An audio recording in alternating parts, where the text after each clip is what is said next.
welcome to Ring Talk. Myself, Martin Theobald, from a slightly different location this week for this part. What's going on in boxing this week? Not an awful lot, as there really. Over in America, Estrada beat Quadras in 11th round knockout victory, which was a cracking fight. Go back and watch it if you haven't. Outside of that, the main news over here in the UK on these shores, it's all building up towards Chisora Usyk, which we'll discuss later on with Steve. And we're going to be joined by Ellie Scotney as well, so we'll get her views on who wins that one on the big Matchroom show coming up this weekend. Outside of that, I think the majority of what's kind of made headlines over here in the UK is predominantly around Eddie Hearn's kind of falling out with two old kind of friends, I suppose. The talk around Kell Brook taking his fight with Terence Crawford over to Premier Sports, which would be, Premier Sports is a subscription-based channel. I think it's £10 a month. They're going to broadcast his fight with Terence Crawford. Brook made some choice comments about Hearn not taking the fight, and I think he said that Hearn would rather sell his book than sort out a fight for Kell.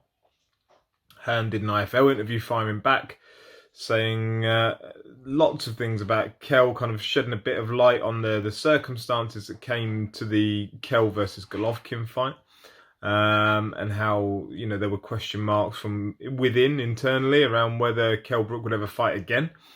So go back and check it out on an IFL interview from this week. It's quite interesting from Hearn. And he also fired back about an interview Joe Gallagher had done about holding back certain talents, and made an accusation of racism against Sky and against Eddie Hearn, or potential racism.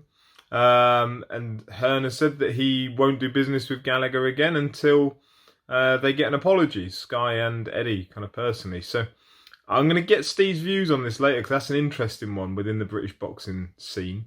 So stay tuned. We're going to cover all that's going on within UK boxing. We've got questions from yourselves. We've got Ellie Scotney coming up, who we're going to chat to about her career to date and her kind of aspirations.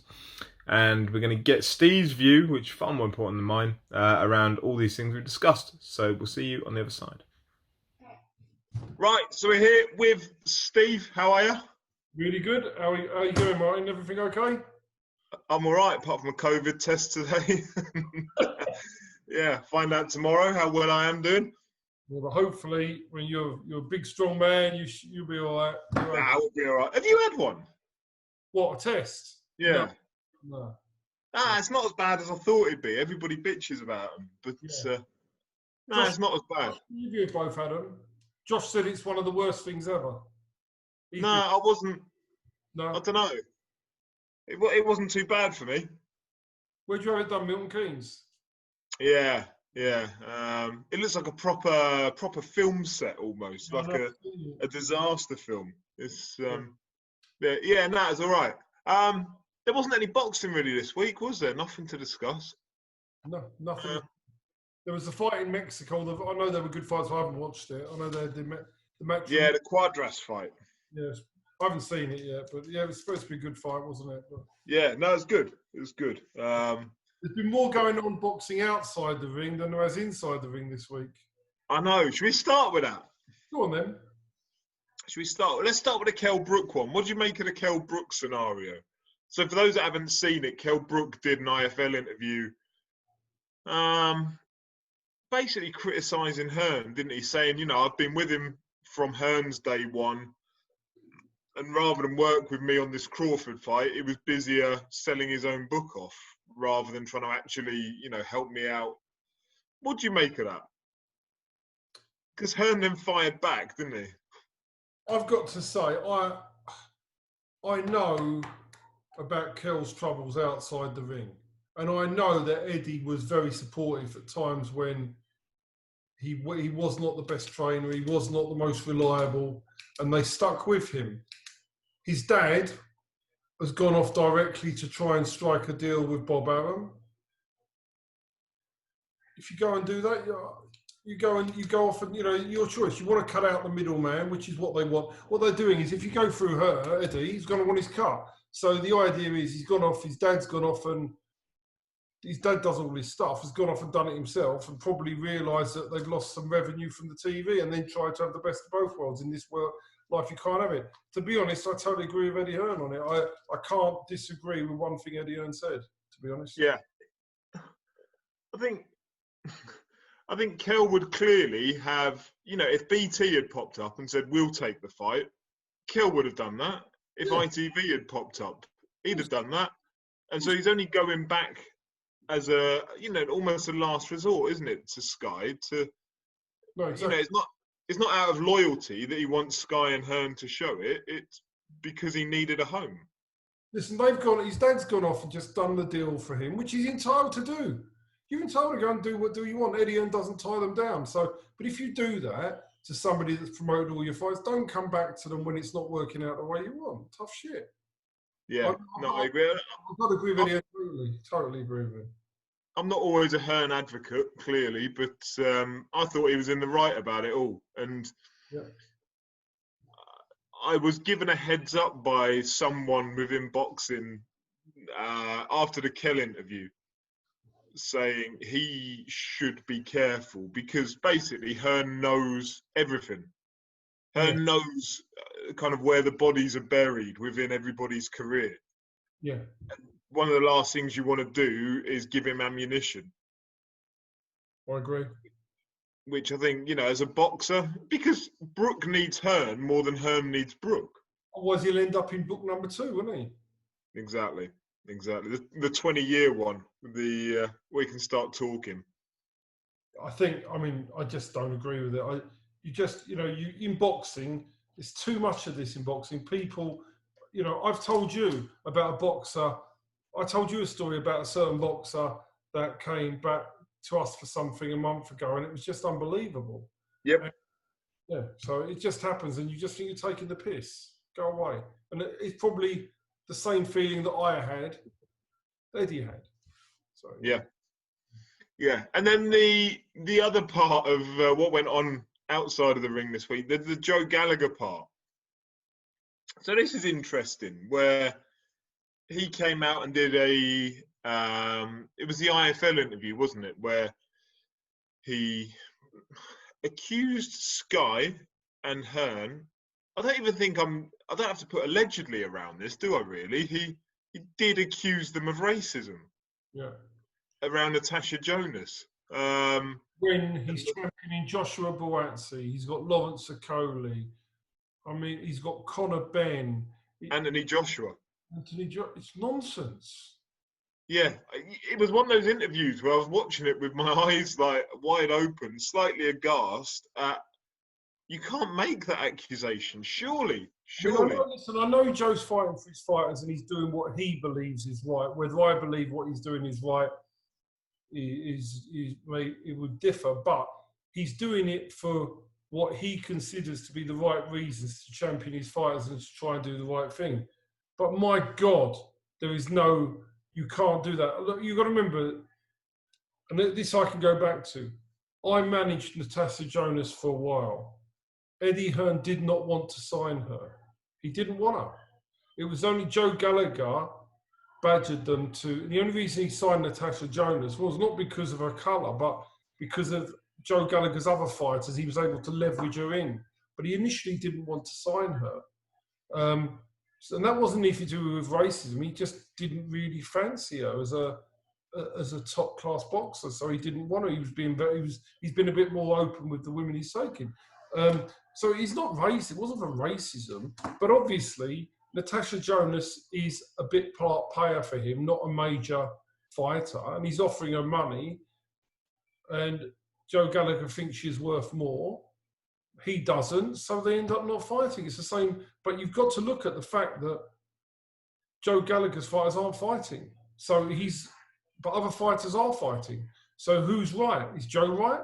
Well, then he's overvaluing every single fighter he's got, isn't he? But I'm not saying he's not doing it for the right reasons, but you can't, if you put a price, I can think my house is worth 5 million quid. If it's only worth $1 million, I'm never going to get 5 million. So in other words, my house never sells and your fighters never fight. And that's just what it is. He can't, he's not going to be able to get them on Warren shows. So if he doesn't do a deal with Hearn, the fighters are just going to sit out there, and he's probably alienated her now, so it's going to make it even more difficult. Yeah. And there are a lot of fighters there that are in his stable. And none of them are active. Callum Smith, Liam Smith, number 2. Phil, the other ones, they're just not fighting. Yeah, Callum Johnson. Callum Johnson, sorry, yes, the one I was thinking of, yeah, Callum Johnson. Yeah, no, it's a strange one, but you can understand. I mean, I know that you've made deals for boxers to fight during this period that aren't for the face value amount that you would have typically not even asked for, but demanded. Correct. And so you've had to, take a cut. The boxers had to take a cut. Everybody's had to take less than what their market value would typically be. What I wouldn't do is take some of these purses that they've been getting for fighting these big fighters. I'm not going to Adam Harper against Fowler and all those sort of people that take a shellacking. That they've not, that I wouldn't have took those fights for that money. I took the Linus Udofia fight. Why? Because it was a good pay for the opponent we had to face. Dion Juma's fighting Billam Smith. Dion Juma's rewards happen on winning that fight. So if we don't take the money, we just don't fight. Because it's going to purse bids, right? So yeah. Going to purse bids, and when we're not doing shows, I haven't got a lot of ammunition, have I? So what do? I either don't fight or we take the money. And to be fair, we did negotiate up. I did get the money that Eddie offered A, I wanted B, and I got B. I got what I said to Dion I was going to try and get. So I got what I thought it was worth at this moment, and I got that money. So I'm quite happy. I didn't take the first offer, but I've got to be reasonable that if this wasn't where we were, I'd be wanting more money than that. Yeah, but I mean, even your requirement of B isn't what you would typically be asking for, but you've got to be realistic and accept the shortcomings that are going to be there. I don't want to see Dion sitting on his backside for the next 6 months. You fighters have got careers. You've got to sometimes say that in this situation, it's more important who they're fighting and what they're fighting for. And if they take a percentage cut, I'd say Dion's got a 25 to 30% reduction on what I would normally want to get in normal times. But that doesn't matter. It's what he gets on winning this fight that matters. Yeah. So you hope he wins this fight. We all hope he wins this fight. Then we're in it's a totally different situation. Then when the crowds are back in March next year and he goes on to defend that British and Commonwealth cruiserweight title, then... And remember, he's a free agent because we're not tied in. So... Yeah. It hasn't got to be Eddie. I'll be happy to work with Eddie, but it hasn't got to be. We will deal. We can negotiate where we want, can't we? And we've got 2 big times. There was an interesting point. Richie Garner, manager over in Wales, raised on Twitter about it. That is it Hearn's way of managing so that you only have a set number of gyms that Matchroom would say work with, and you filter those so that there's only that number, and then all of those that sit on the outside of that, they're not required for Matchroom. So I'm not saying these are the ones, but you might say Tony Sims, Dave Coldwell, anyone that isn't those, you don't need them as part of the Matchroom kind of ecosystem. That does seem to be how they work. Adam Booth obviously goes in. So, yeah, I think generally that's how they work anyway. But then Joe Gallagher 2 years ago would have been part of that ecosystem. So it's strange that it's fallen apart somewhat. Joe would be classed as difficult to deal with. So are you probably? Maybe not as difficult as Joe, but yeah, I'm not easy to deal with. But I think I'd be known as hard but fair to deal with. Yeah. Not unreasonable. No, but I get what I want. Every time, I get what's fair. Wadi Camacho when he fought, I get the money that I set out to get in the end because I'm not being unreasonable. And if then I know that's fair.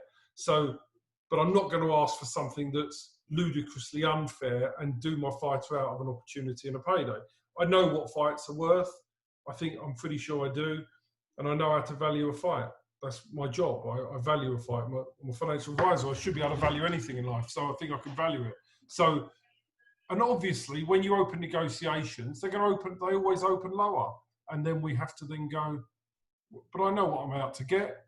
And I think what we settled on in the end for Dion Juma was not unfair from him and not unfair from us, and I think it was fair. Right, so looking ahead to this weekend then, the first of a number of pay-per-views from Matchroom before the end of the year. Probably won't go into whether they're pay-per-view worthy or not. People can make their own mind up. I won't be paying for it, but that's me. It's not personally something that I think is worth the value of 20 quid, but, you know, each their own, and good luck to them in doing it. So, looking at the card, I haven't got it all in front of me. You're normally more prepared than I am, but the ones I'll run through it off the top of my head, the fights that are of interest, and the ones that I leave out probably says a lot about the fight. So, what we got? Dave Allen against some bloke, Lovejoy. Lovejoy, 19-0, big fat American, who has 19 tomato cans and knocked him out. Yeah, I don't get this one at all, if I'm honest. You know, Dave Allen hasn't fought in a long time since the Price fight. And then they bring over this American dude. I know it was meant to be Christian Hammer, and he failed the COVID tests, didn't he? Was that right? Yeah, that's true. That seems. I suppose he would still show up as being symptomatic, wouldn't he? So they couldn't bring him in. But of everyone, this American just picked out of left field somewhat. What do you reckon? Well, no footage of him. I reckon he'd be absolute shite, and I think he'd be dog shit. I think it'll be an awful fight. I think David Allen will beat him because, listen, you can build a muppet to 19-0 in those gym fights. So in anywhere in Eastern Europe, if you're allowed to work without any British Boxing Board of control, and you're running loose in America or Mexico or Eastern Europe, you can build a tomato can to 19-0. So what happens is he knocks over these people that probably can't even fight, gets a record of 19-0, one big payday against Dave Allen, and that's him done. And apparently something like 22 to 24 stone, this guy. Yeah. And he's ranked number 15 in the WBO, isn't he?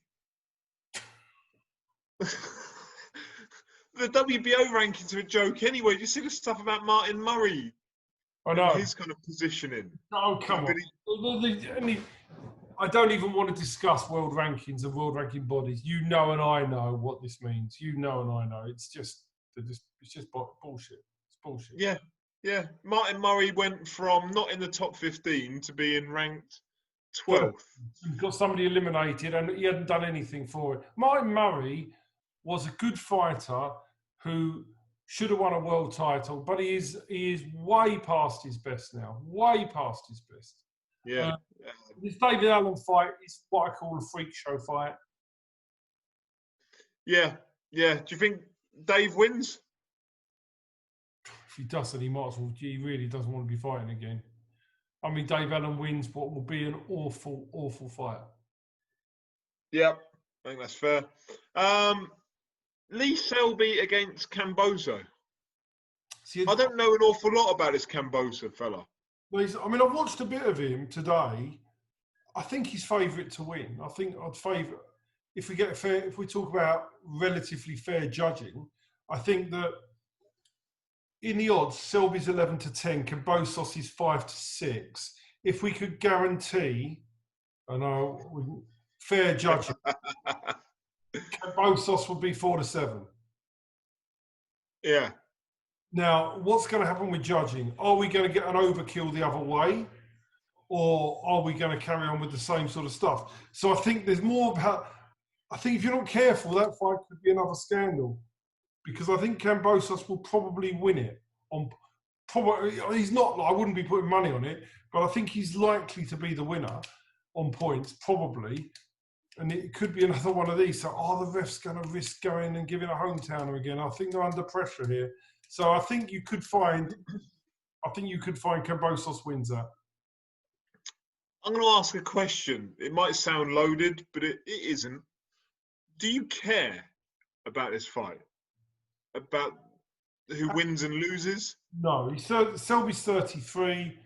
I've never really been excited by him anyway. I I've no interest in the fight really. I might watch it. I might not. No, I don't care. And that's some of these. That's the problem with some of this card here. You want fights that are going to give you goosebumps. I cannot wait to watch that fight. Such as the one that Chris Billam-Smith, Dion Juma. Everybody that's in boxing will be thinking, God, what a fight. So you've got to look down this card, and there really isn't that much that would give you goosebumps. No, I think that's the problem with it. I'll the main event in a minute, but I don't feel even the ones that are technically close don't give you goosebumps. So, and that's what I want. That's what I want, really. Yeah, no, I just don't care about it really. Like, it's no offense to Lee Selby, but you know, his best days are behind him. They were probably at featherweight. You know, the winner of this is meant to be fighting Teofimo Lopez. Do I want to see Teofimo Lopez against Lee Selby? No, not at all.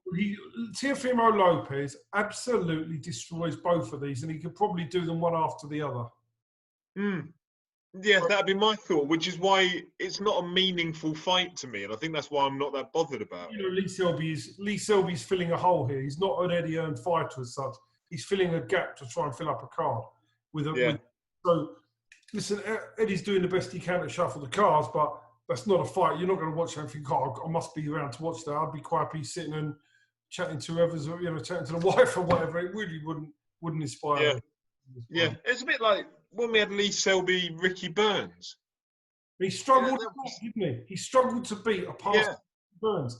Lee Selby is gone. Kambosos, if there was one bet on the card, it would be Kambosos, if you think the judges are going to give him a shake.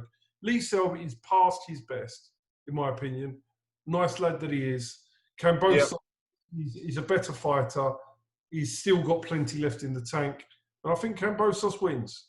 So, but again, I can't, do you know why I can't bet him at 5-6? Because I can't have faith in the judging. Yeah, which is sad. Yeah.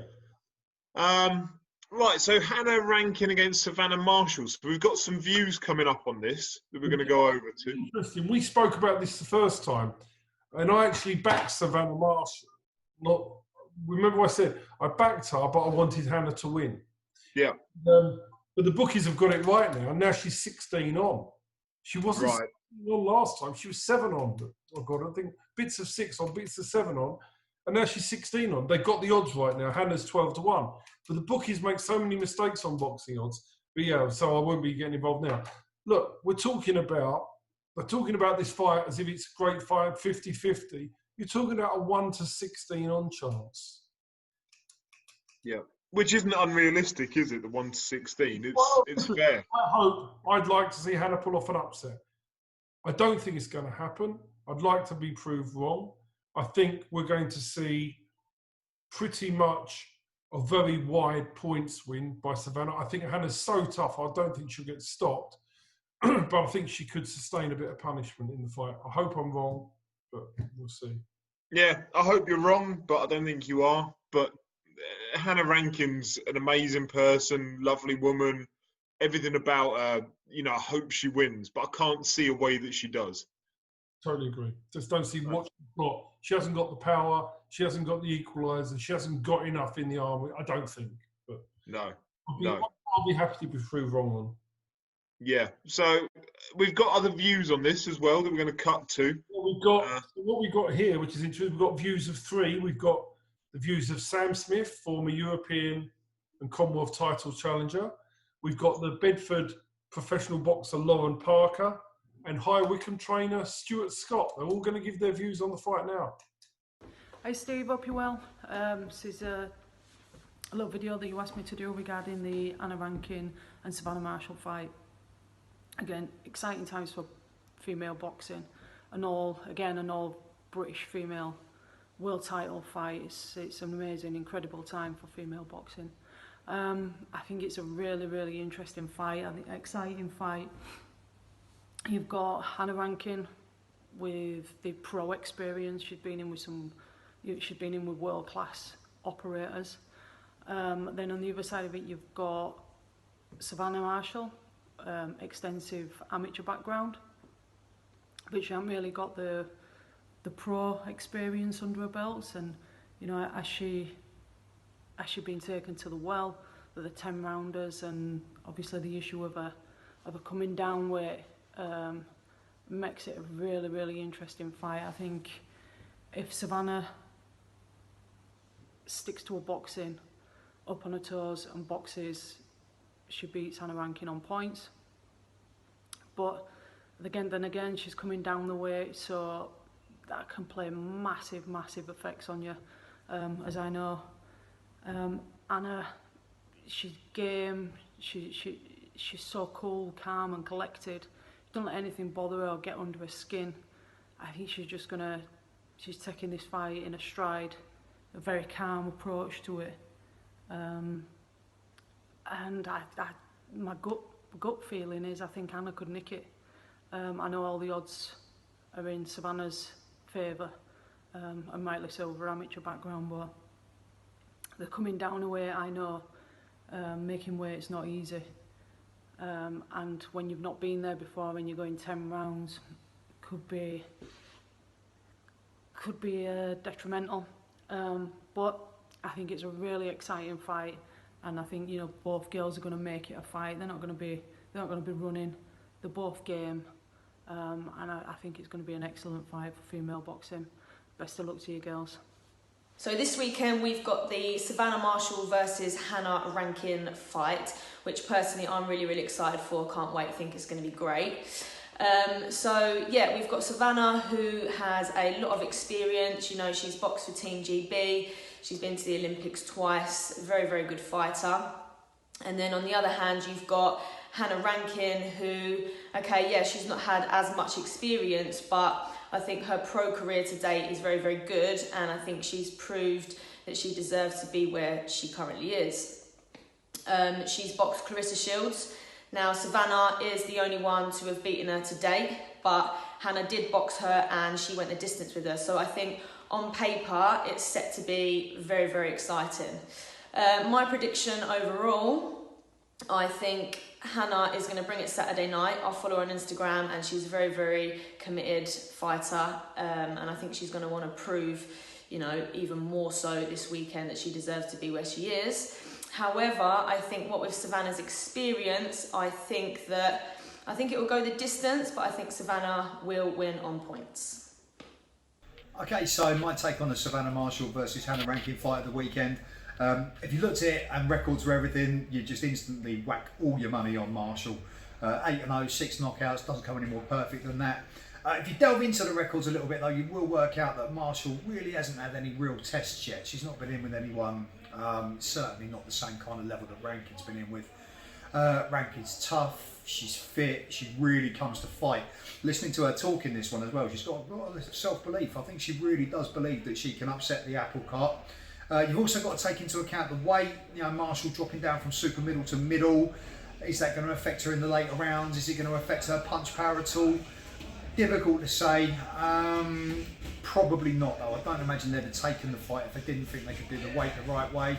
As far as predictions go, I just think that Marshall's extra class, just that extra amateur experience, just that a bit of youth on her side, I think she's probably just going to have a little bit too much. Wouldn't surprise me if in a rush to get to her, Rankin doesn't walk into something fairly big as well, because she can definitely punch Marshall. So I will take Marshall via stoppage, probably in the back end of the fight, maybe 6, 7, 8, around about that sort of area.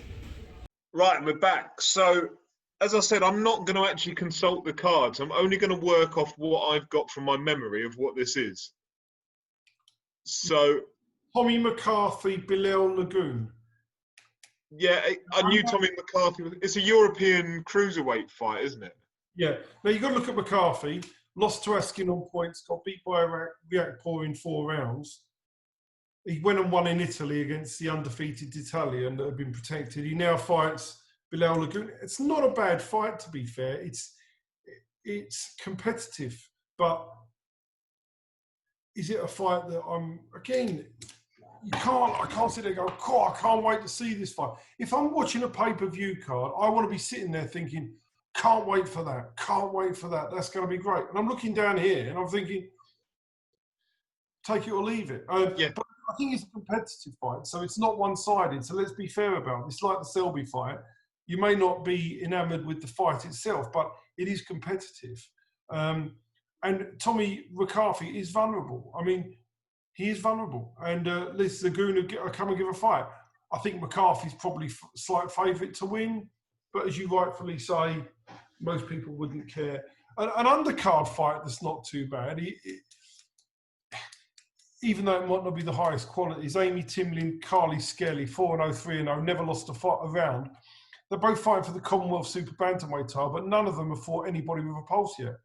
So they've won every round. It's a very strange fight, 4-0 against 3-0 for Commonwealth title, when nobody has had a competitive fight of any description whatsoever. So it's competitive, but again, it's like dragging up a fight for a title that's really not a great fight on paper. It might be quite enjoyable to watch, but do you know what I mean? And I don't mean to be critical, but I'm just trying to say that there's no fights here that grab you. It's not a bad fight, but it wouldn't be amiss at your call on a Friday or Saturday night in a small horse show. If Amy Timlin wasn't a Dave Coldwell fighter, this wouldn't be anywhere near a TV platform. Correct. That'd be my view of it, is that that's the only reason it's on, and it's probably relatively cheap, and it fills a hole. And I know that's horrible to say it, but it's true. Yeah, no, I think it's fair. And it fits the theme. And if the main event of the pay-per-view was outstanding, then I could accept an undercard that I'm nonplussed about.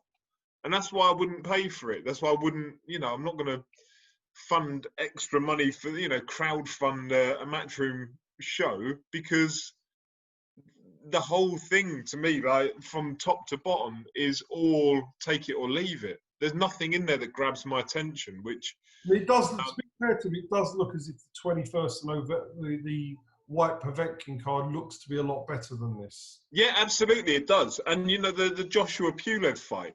Yeah. As soon as you put Joshua on one side, it becomes a box office fight. That's cool. I'm fine with that. The White Povetkin one, with all the narrative that comes with that now, following the first fight, I'm cool with that. Yeah. This one, I'll skip. I want to chat about the main event. Yeah, so main event, Derek Chisora, Alexander Usyk. Dare I ask who you think wins? I don't think it's competitive. I think Usyk wins all day long. I mean, I used to manage Derek Chisora. He cannot fight movers. I was with him in Monaco when he fought Ajit Kabayel. Kabayel just kept moving. When you move against Derek, he struggles. When Fury boxed his ears off twice, just move, show angles. He can beat people. He can fight people like Dylan White, who doesn't move. He can fight people like Takam, who doesn't move. Put him in with a mover. No, I don't see it as competitive. Do you know what the biggest giveaway for me as to why I don't think it's competitive is that we've had the rhetoric from David Hay all week about Chisora's in the best shape of his life. This is the best Chisora you'll ever see. This is everything David Hay said about himself prior to the Bellew 1 and the Bellew 2 fights. When he wasn't right and he knew he was injured. Yeah, and when he knew he was going to lose. Let's be honest about it. It was, if you could tap into David Hay's mind at that point, you knew what the outcome was going to be. We didn't as fans, but he did. Yeah. And he's giving that same speech, that same spiel now about Derek Chisora. Usyk's a special talent. Derek Chisora is not going to improve at 36 years of age or whatever he is now. He's always the same. Put him in with somebody that's going to come and have a war with him, and he'll be competitive, and he comes just short, right? But he's probably not the fighter. But put him in with a real class boxer and mover, and they just dance around him, and he gets fed up and he gets demotivated. I've seen it. I've seen it back at the second Fury fight, and I know that's a different animal, a bigger, stronger animal, more proven animal, but it's the same premise that it's a more talented boxer, skill set that's larger, all these things. Usyk would smash Kabayel to pieces. Kabayel isn't very good, as you'll see if they wheel him out for Tyson Fury, which they're thinking of. I've watched Kabayel firsthand. He's not that good. He's not world class. and Caballero won that fight, and the scorecards actually were biased towards Chisora because he lost it wider, in my opinion. But yeah, I mean, it's just not competitive. So I can't get excited about a fight that I don't even think is competitive. No. So Usyk win? Usyk just wins wide, and I think you see Chisora getting fed up and demotivated, and yeah, I think that's what you see. I think you see him just getting fed up in the fight. I think you'll just see Usyk put on a class act and just beat him up, really. All right. So what about a big one in America? Gervonta Davis. Before we do that, let's go. We got some views on the Usyk Chisora fight. So let's. Oh yeah, we have, haven't we? We agree. We got Wadi Camacho, former Commonwealth Cruiserweight champion, And sparring partner of Derek. Yeah, a former sparring partner of Derek. So that'd be very interesting. Jamie Speight, who's always got an opinion, and one of the most underrated trainers in Essex. And the South England, Paul Webber. He's in with his view, so we get a trainer's view as well. So let's hear what they've got to say about it. Hello guys, it's Wadi Camacho. Hope you're ready for this weekend on Saturday. We've got my boy Derek versus Usyk. What a great fight this is going to be. Very excited. It's going to be #war. My prediction is, I hope Derek can do the business. I'm rooting for him because he's done a lot of hard work. It's going to be a tough night. But fingers crossed, Derek can put the heat on him, give him so much pressure, no time to actually move around. Like I said, I hope Derek wins, but it's going to be a tough night. But yeah, Derek all the way. Come on, man. Peace out. Steve from the boys. I'm in the gym, as you can see. Just finished work, straight to the gym for the boys. So my prediction for Usyk versus Chisora would be Alexander Usyk, late stoppage. I don't think he'll be plain sailing. I think Derek Chisora has worked very, very hard. I think he'll start fast and he'll push Usyk, who's obviously not naturally the smaller man. I do think Derek will have successes early. It wouldn't surprise me if we see Usyk in trouble more than once.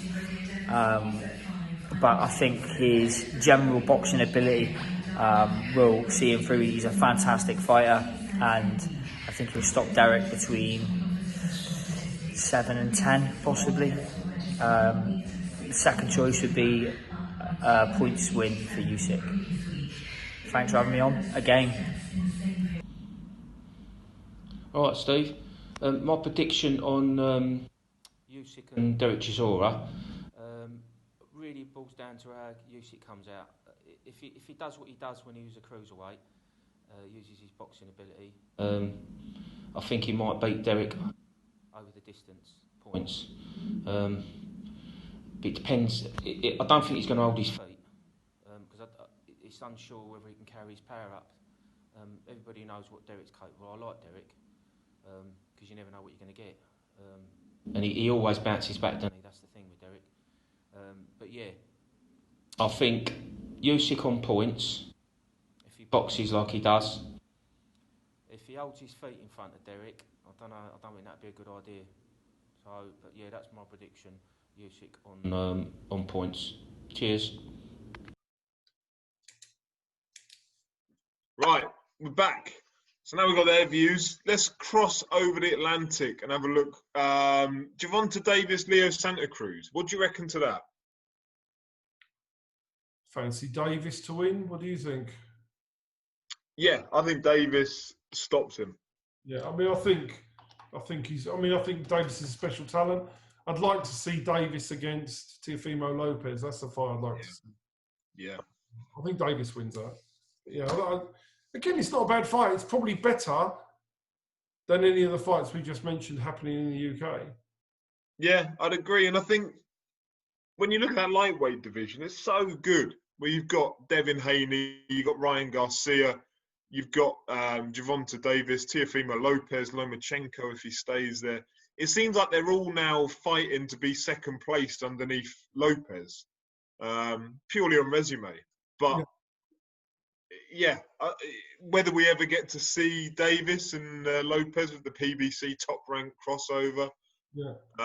Well, that's if Davis comes through this weekend. But I was lucky enough to see Davis when he fought Walsh down at oh, you were there. I remember that. at the Copper Box. Yeah. A real big lesson, didn't he, that night? Yeah. He's a special fighter, Gervonta Davis. But they're doing this for 2 weight world titles, aren't they? Yes. It's super feather and lightweight.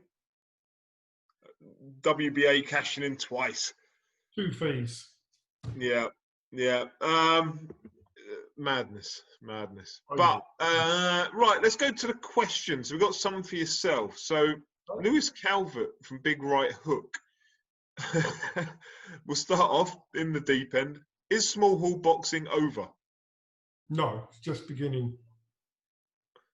It's coming back bigger, better than ever. Because when this is over, I mean, I know from how many young boxers we're signing, and we're building up a phenomenal stable for next year. And it will come back. Will it have some economic issues? Yes.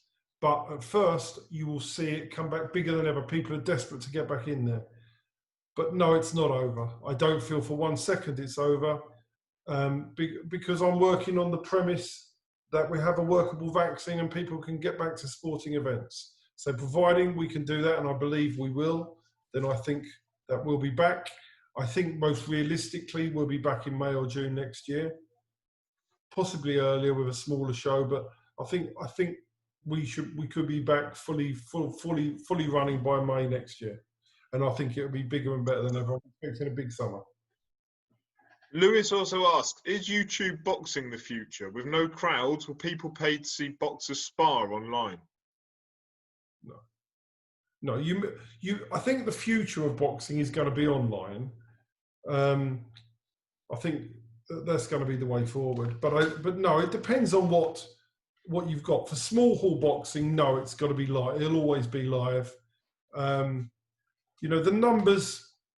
Even if you looked at the last MTK show, I looked at the numbers. I was watching the numbers. I think it peaked at one time at 5,000 people.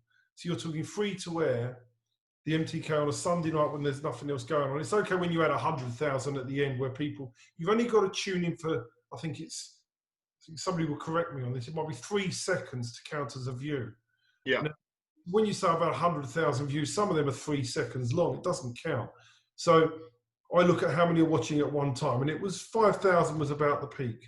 Now, if you're giving that free to air on a Sunday night, I know you might argue it wasn't promoted that well, but 5,000 people isn't enough. We're way away from that type of fighting because people were not interested in the card. Yeah, that's fair.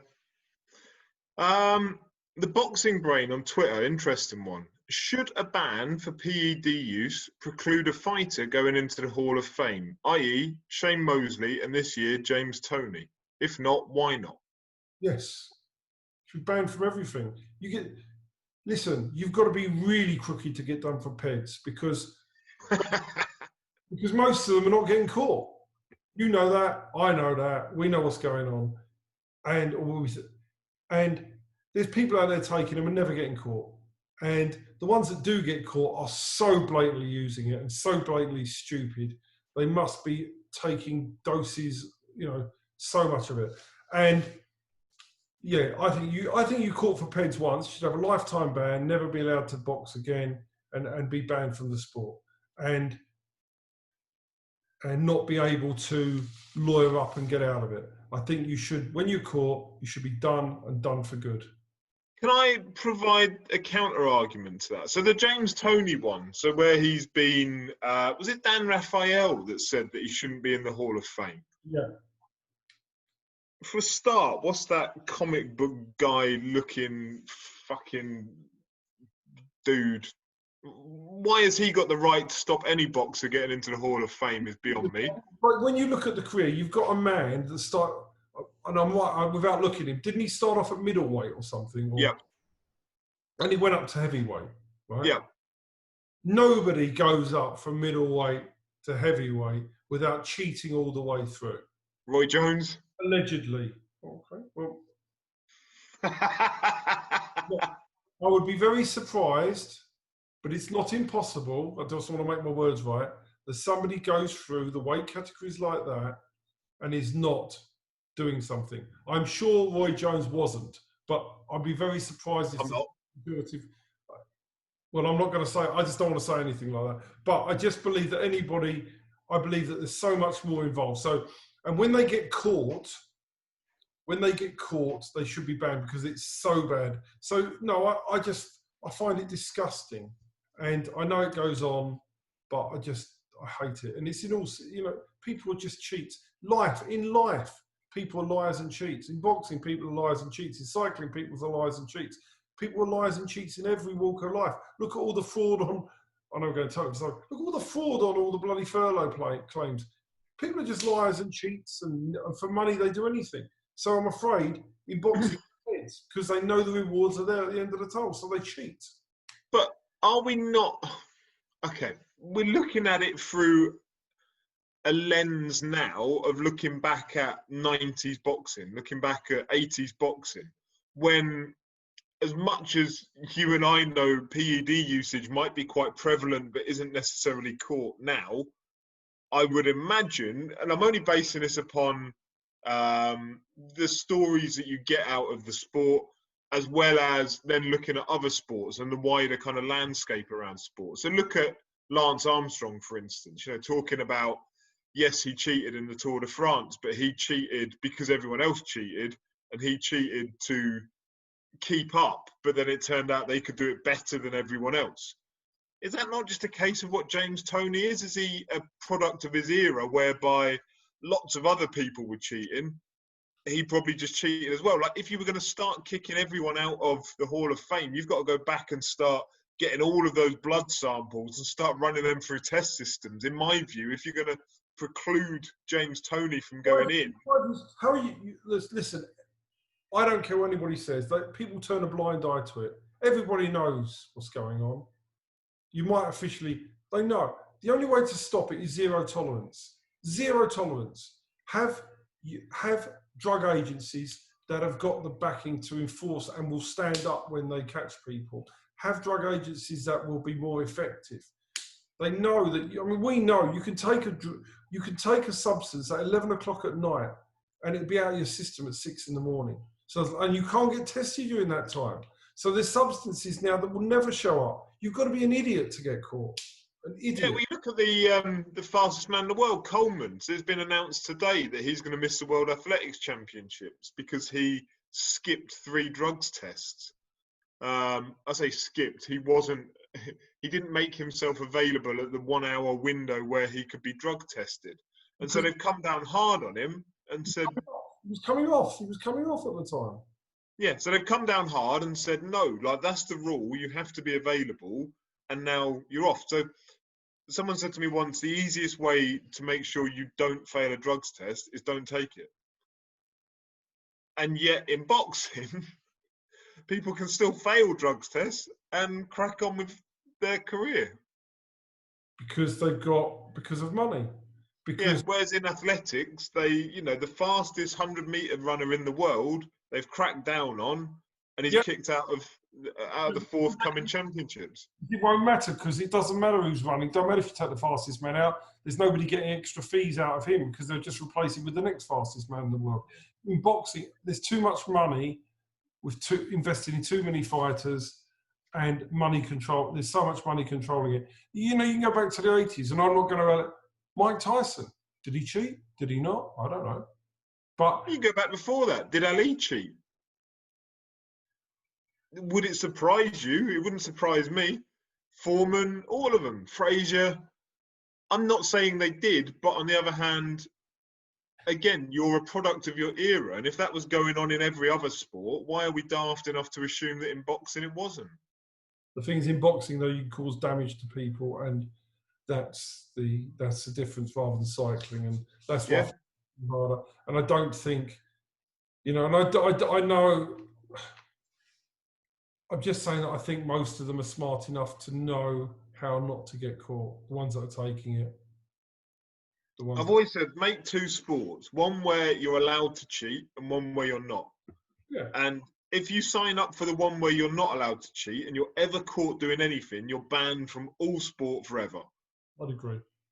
And if you want to sign up to the dirty one, then you sign up with other dirty people and you can go and punch each other in the face and do all the damage you want. That's on you. The problem with that dirty one is people would condemn them. So they want to come across as clean athletes, and when they're caught, every time you see, especially in America, they get caught. They just didn't like. Was it Miller? He tried to proclaim innocence, but it was just ridiculous. But listen, it's not going to change. You can talk about it all we like. It's not going to change. People will profess to say it's not widespread. I don't. I think it is. It's just how it is. And it's a shame, but I don't think you're never going to stop it. There's too much money involved. Agree. Final question from Lead Right Riku on Twitter. What impact would Matchroom trying to have one belt, UFC style, in boxing have on the small hall scene? Would make any difference. Would make any difference. I mean, can't see that happening. I mean, if you look at it in reality, they couldn't make Brooke Khan, could they? Couldn't make Brooke Khan. Couldn't make Brooke Khan. Couldn't make Brooke Liam Smith. Couldn't make Cheeseman Eggington 2. They can't make Saunders Smith. They can't make John Ryder Callum Smith 2. And what I'm saying is, because you've got that, it doesn't mean you can make the fight. So I think it's a fallacy to think if you have them all under the umbrella. Now, Dana White does it in America, but he's got a totally different model and he runs it with a rod of iron. This isn't, I'm afraid that, and also, Frank Warren's not going to allow him a free rein to do that. So in reality, it's going to be very difficult to do. I know there's talk about White coming to the UK with boxing, isn't there, or around the world with boxing. So that'll be interesting. But no, as far as the question is concerned, what does it make to small hall? Nothing. Again, your fighters will come from the small hall, and if they're good enough, they'll propel onto the big stage just the same there as they would today. It would make no difference. Yeah, I mean, it might free up British titles or English titles if they're no longer of interest and you only had a Matchroom title, for instance. But, I mean, look at it. PBC tried it, didn't they? They started going down that route and they soon realised it doesn't really work. They started to drop out some of the world title fights or drop the world title recognition from their fights. And I'm sure at one, I might be making it up, I'm sure they actually had a PBC belt at some point. But yeah, I don't think it doesn't work as a model within boxing because it's too fragmented already. UFC had that advantage that it was a newborn sport essentially of mixed martial arts, that one person was smart enough to umbrella it at the beginning for the big promotion and then use the other ones, Bellator and such like, to feed into it. I think boxing's just there's too much money in too many different places. It doesn't work. It never work. Yeah. Well, that's that. Right. There we go. We've set the world to right. And now we're going to speak to somebody who's going to set the world to right in the ring. A young lady, aren't we? Oh, Ellie. Yes. Coming on. So, no, the reason I'm slightly surprised is that we did this earlier and it took us about 45 attempts, as you'll soon find out on over her Wi-Fi. So do stick with the interview. Poor old Kevin's got a job to try and edit this to make it watchable. But Ellie Scotney made a Matchroom debut very recently, is a great personality, is a great little fighter, has got the world at her feet, and I think we're going to see massive more. You're a massive fan of her, aren't you, Steve? She's just got it. She's got it. And for me, she's got everything from the personality outside the ring to the skill set in the ring to the boxing style in the ring.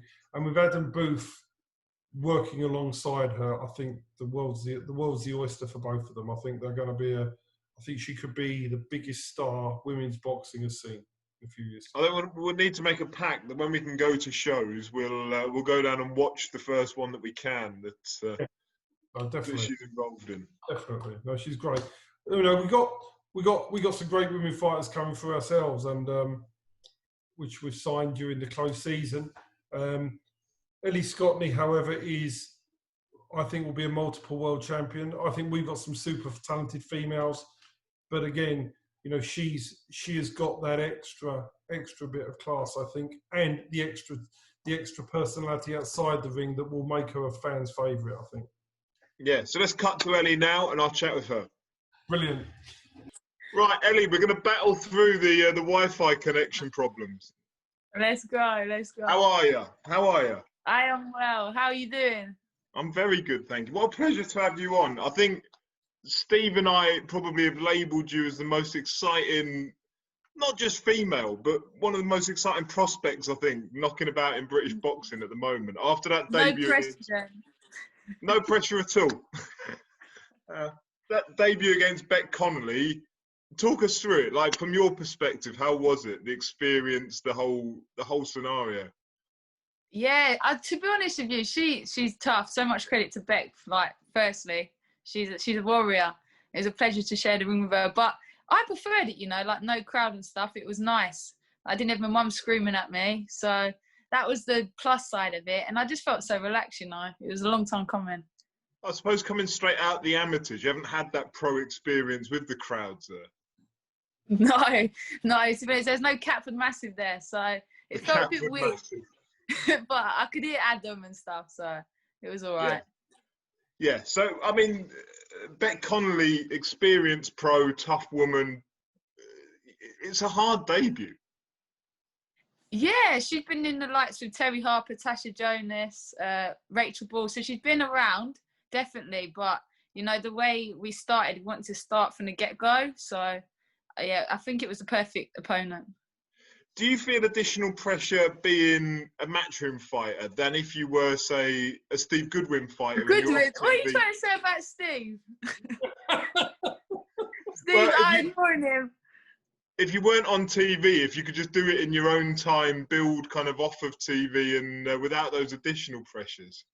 Do you know what, Martin, to be honest with you, the pressure I put on myself a lot is big itself. So I kind of don't buy into it. It's nice to hear the stuff and to, you know, I've got a great backing, which I'm blessed, you know, like I'm very lucky to be in the position I am. So as long as I keep fighting, I don't really, talk's cheap, isn't it? So I just got to keep punching. Yeah. Are you now out of the B&Q situation? Are you now full-time with the boxing? I got rid of my bucket hat, but I've still got my discount card. If you need 20% off, hit me up, all right? I always need 20% off. I've got ya. But, I mean, that's incredibly, like, it was awesome. That picture you put up on Twitter about how it started and how it's going. But I think it's brilliant that you embrace that side of it. And yeah, do you know what? It's life, isn't it? It's not all what you see in front of stuff. So I enjoyed working there in parts, but I don't think they enjoyed me being there, to be honest. I didn't get employed with Mum. It's brilliant because you don't really see that kind of side of, certainly the Matchroom, you know, the top end. I think people have the perception that it's all glitz and glamour, and it's not always, is it? No, definitely not, especially because I hadn't had a fight yet, so I still had to pay rent and stuff, and Mum was like, get to work out. So, yeah. So now you're full-time in a gym with Adam? Yeah, full-time, Adam H, Charlie, yeah, full-time there. Excellent. So how did that come about then? Because, I mean, again, as much as signing with Matchroom is a pretty big thing, signing with Adam Booth is a pretty big thing. The Dark Lord. I was, at first, when I first turned over, I was with my amateur coach at first, Sam Mullins, but you know, I think we run the course together and I needed to get uncomfortable for where I wanted to go to. So, you know, I thanked Sam and yeah, I thanked him for everything he'd done for me, and I just felt like I needed that change, and it just happened to fall into place.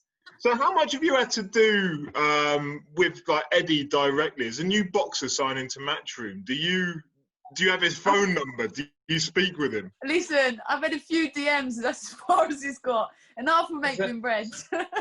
Is that it? Yeah, that's it. Me and Edward, that's it. Yeah, I bet when you... I'm a little tagpole though, remember, so... As I say, when you're 5 or 6 fights in. Hopefully I'll get a reply back. Do you get it from all your mates that you're kind of grown up with? That you're with the no context Hearn bloke and. Oh, I get it from my mum, to be honest. I am the no context Hearn. You've heard it here. What I'm gonna do, Ellie, we've got a load of questions I'm gonna fire through for you. So first one. Yeah, hopefully my Wi-Fi lasts. We'll see if we can keep it up for this. Jamie Speight. All right. Yes, Jamie. Is Jamie Speight the funniest fighter you know besides David Allen? When he's looking, I'll give him it all day long. All day long. Yeah. From Paul Oldtime, does Ellie feel she could do a Lomachenko and fight for a world title in her second fight? Listen, I can't run before I walk, and I've only just put my boots on, so... What would you, if someone came to you, if Eddie came to you and said, there's an opening, there's a gap, would you do it? Would I do it? Of course I would. I love to fight. So it wouldn't even, like, in a heartbeat job, you wouldn't think about it, just take it? Obviously, like, Adam would say what's what, but I just like fighting, you know? I just love fighting. Yeah, but I've you got a would lot to learn. You would want to do it, regardless of the coach. I don't know, he scares me a little bit, so to be honest. He scares everyone a little bit. Do you think it's, I know like women's, the talent pool's a lot shallower than in men's. How far do you think, in your head, how far ahead do you think you'd be from a world title? Obviously I feel like I've got a lot to learn, an awful lot to learn, but I think he's looking within 6 fights, so. Okay. Right. Colin Middlemass on Twitter. What weight will Ellie look to fight at long term? Long term, I'd like to fight heavyweight. Long term, but no, super bantam. I'm moving down this next fight, so. So is that going to be your kind of championship fight and weight? It'll be super bantam? Yeah, we're going to talk about bantam as well, but obviously, we're going to talk about it. And what were you at as an amateur? I was 57 featherweight, which I did my debut at, but I did that quite comfortable. Yeah. So presumably, has he got a strength and nutritionist and that kind of team that will be I've got a great nutritionist, Kate. She's wonderful. She worked with Johnny Garton as well. And Adam does my strength. So, yeah, we're just going to do all the tests and stuff.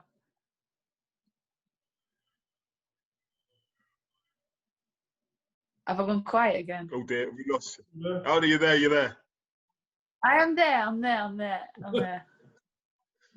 So, Kate, the nutritionist. Yes. Shout out to Kate. Excellent. Boxing Rob on Twitter. Yes, my cousin. Go on. He's a nightmare. He's my only fanboy, to be honest. Who's your favourite current fighter and favourite fighter of all time? I think current... it's hard at the minute, current. I'd say current Canelo. Of all time, Roberto Duran, Chavez, and I've always had a soft spot for Hatton. So. Okay. Can we clarify that's not Chavez Jr.? You freeze. No, not Junior. No, he's got better hair than me, so I can't be a fan, to be honest. And do you like the alias Smiling Assassin? No. It's better than the Cat for Cat. It's better than the Cat for Cat. I like the Cat for Cat. That's all right. Do you think? But I ain't going to turn up in a cat suit to a weigh-in. It's not going to sell well. Nah. Well, maybe you could do it with, like, Fury in his Batman outfit. I could. There's a doorway there. Proper team it up. Chris Kemp on Twitter. Would Ellie rather fight one horse-sized duck or 100 duck-sized horses? He's proper thought about this, isn't he? He has. Both. Why not? Take them same night. Twice on a Sunday. Here's what Lewis Calvert on Twitter had asked, and it's not specifically to you, but in general, but we'll put it to you. How important is big social media following for fighters now? Because you work quite hard on your social media side of things, didn't you? Do you know what? I just chat rubbish on mine. I'm not a photogenic person, as you can tell, so I like to type it. But do you know, some people have killed it on social media. Like, look at Dave Allen, the backing he's got's crazy. So it works for people, 100%, 100%. But you use yours, I think, just to put your personality over, don't you? And you chat and interact with people and boxing fans in general. Do you know what, Martin? I just love boxing, you know. Like, I don't just love doing it. I love watching it and stuff. So, yeah. No, I enjoy it. And it seems like you also interact with stuff on Twitter where it's the more piss-taking side of boxing and people that laugh at what's going on within boxing. Yeah, you got to. It's not all serious. You got to have a laugh sometimes. Question from Lead Right, my friend Riku. Could you ask Ellie whether she feels that she turned pro at the right time in terms of female boxing being on an all-time high in terms of platform and publicity? Yes. I think it's the best timing. I think at the women's boxing booming and people are starting to think women can fight, and you're not looking at it saying, oh, it's a female fight. It's just boxing. So I think I couldn't have timed anything better. I brought my 11-year-old son into the room on your debut. Yeah. I said to him, watch this girl. She would beat the crap out of you. I thought you were going to say this is everything you shouldn't do.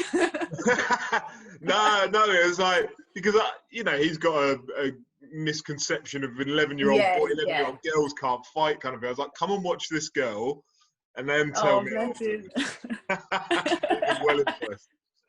I made him watch the Liam Williams fight as well recently as well. Oh, that was savage. That was savage. So you and Liam Williams, you're the only two that you really watched. Hey, I'll take that.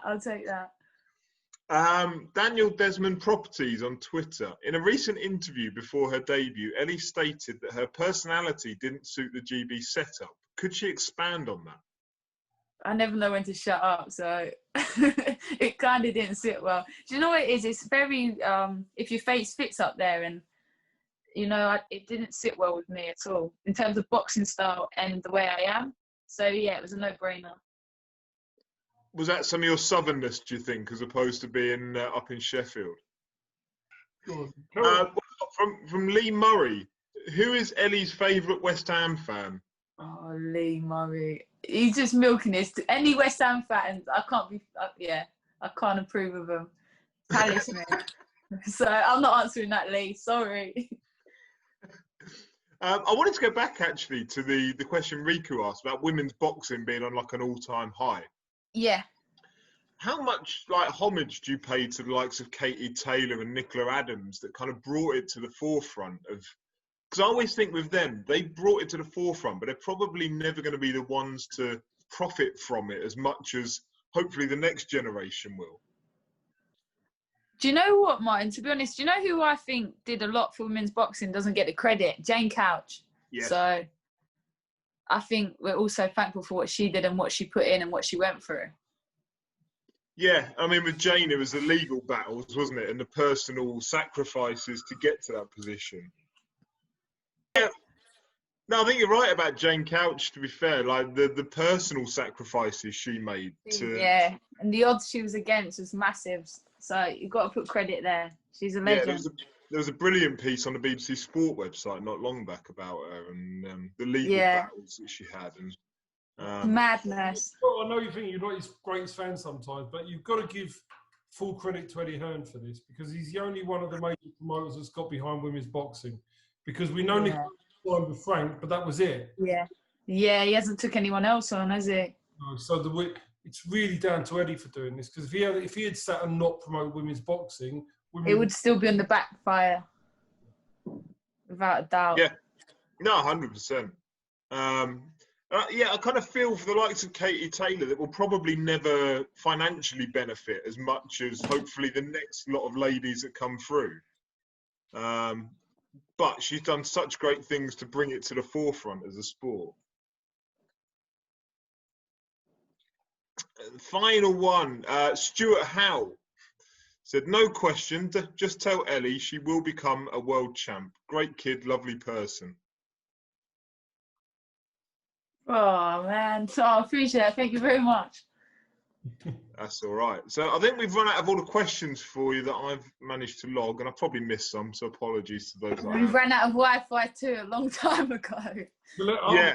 I'm going to speak to Eddie to get you on the 4th of December. So To pay for my Wi-Fi bill. But look, Ellie, it's been a pleasure. To be honest. I appreciate your perseverance with your Wi-Fi. It's been a pleasure. The irony. Are you there again, Ellie?